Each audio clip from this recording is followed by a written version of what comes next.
I'm a fun guy. Obviously, I love the game of basketball. The Board of Governors met earlier today, and of course the headline is this new player resting policy. Well, moments ago, Commissioner Adam Silver, he spoke to reporters about that very change.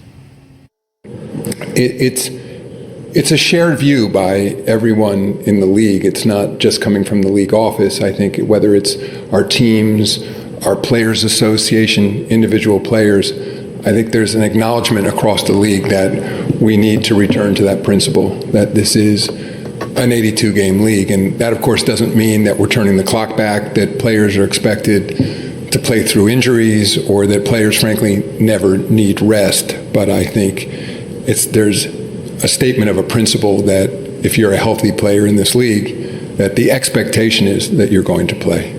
So I'm, with that, happy to answer any questions you have. All right, if you have any questions, raise your hand. We'll bring a microphone. And as always, name and affiliation. Who'd like to start us off today?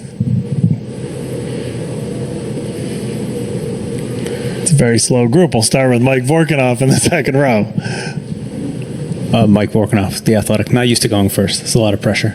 With the new policy, how long had you been working on this? How much input was there from the Players Association? And do you worry that this might be seen as kind of an over-interjection by the league into player and team health choices? In terms of how long we've been working on it, I'd say with a more serious focus, roughly in the last year, it became part of collective bargaining. I should say the player participation policy is part of many steps we've taken, whether it's in the bargaining agreement itself, the 65-game limit for eligibility for awards, creating different incentives for players, like the play-in tournament, for example, like the in-season tournament to focus attention on the regular season. But the policy itself, I think it was the Players Association was very much part of it. We had extensive discussions with them, and then with individual groups of players, particularly veterans in the league, about how they thought we should be approaching it. And the last part of your question, yes, I do worry about infringing on how a team operates. And while we want to state a strong principle, I would say, at least initially, we're taking a somewhat light touch here. I think under the notion that change will probably happen here incrementally. I think we'll state this principle, see how teams react, and see if more needs to be done. But I think most importantly, there's a sense from all the different constituent groups in the league that this is ultimately about the fans, and that we've taken this too far. I mean, this is an acknowledgement that it's gotten away from us a bit, and that particularly I think when you see young, healthy players who are resting, and it becomes maybe even more notion of stature around.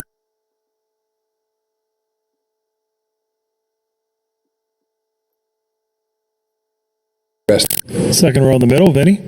Vince Goa, Yahoo Sports. Adam, mostly what the media has been told throughout this is that the science determines whether a player should sit or if he should play, depending on the schedule. A lot of that comes from the teams as opposed to the players, at least the perception is. What is the pie on that, from what the team feels like is the best for them versus the players feeling like what's best for them versus the league that has a bigger picture to worry about? Honestly, that's what I had been told as well, that it was the science. And I think it may be why the league didn't become involved maybe as deeply as we should have earlier on. And part of the discussion today was about the science. And frankly, the science is inconclusive.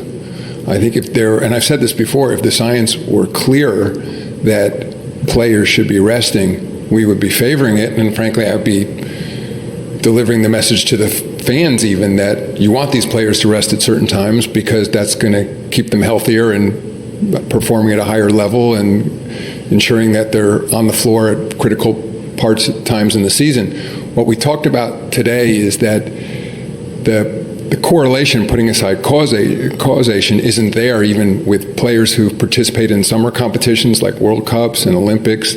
They are not more likely to get injured in that season.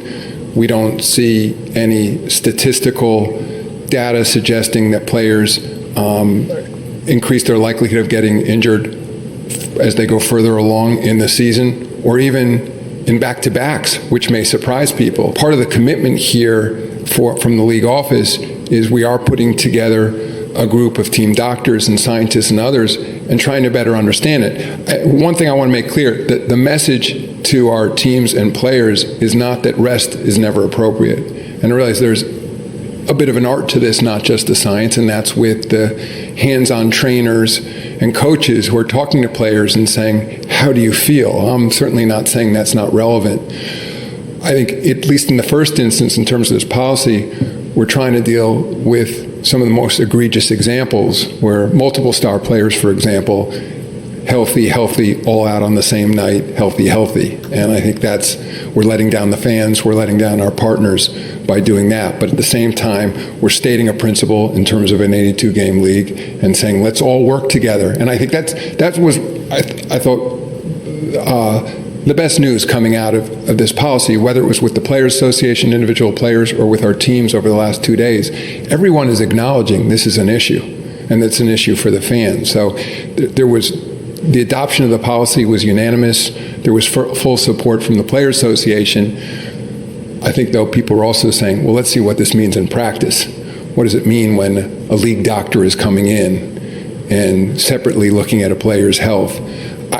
I do think this policy will deal with the most egregious examples, and we'll go from there. And I just think, lastly, that even though the teams are highly competitive with each other, they shouldn't be competing when it comes to health and the science of performance and care for our players, especially since contracts have gotten shorter, players move from team to team.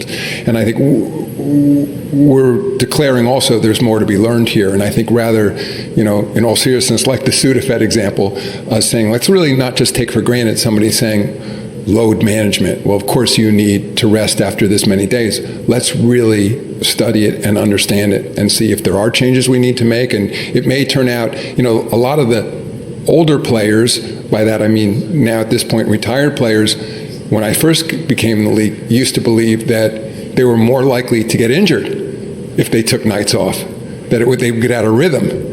And in some cases maybe played fewer minutes, but they played. And that's something we want to look at as well. Thanks for watching ESPN on YouTube. For live streaming